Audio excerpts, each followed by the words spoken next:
IPL 2025 ద్వారా పరిచయమై Rajasthan Royals ద్వారా ఆడి 14 ఏళ్ల వయసులోనే క్యాష్ రిచ్ లీగ్లో ఫాస్టెస్ట్ సెంచరీ బాదిన భారత ఆటగాడిగా రికార్డు నెలకొల్పాడు వైభవ్ సూర్యవంశీ. తన విధ్వంసాల పరంపరను కొనసాగిస్తున్నాడు.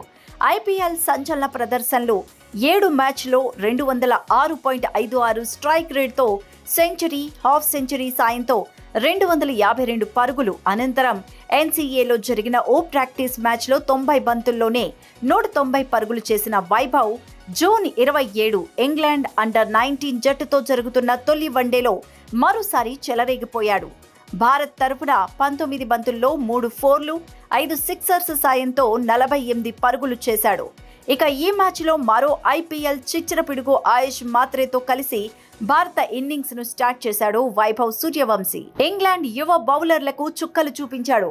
వైభవ్ ధాటికి భారత్ 7 ఓవర్స్లోని వికెట్ నష్టపోకుండా 70 పరుగులు చేసింది.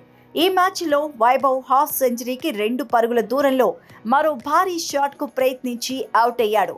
ఇక వైభవ్ క్రీజ్లో ఉన్నంతసేపు నిదానంగా ఆడిన ఆయుష్ మాత్రే వైభవ్ అవుట్ అయ్యాక వరుసగా 2 బౌండరీలు బాది అవుట్ అయ్యాడు.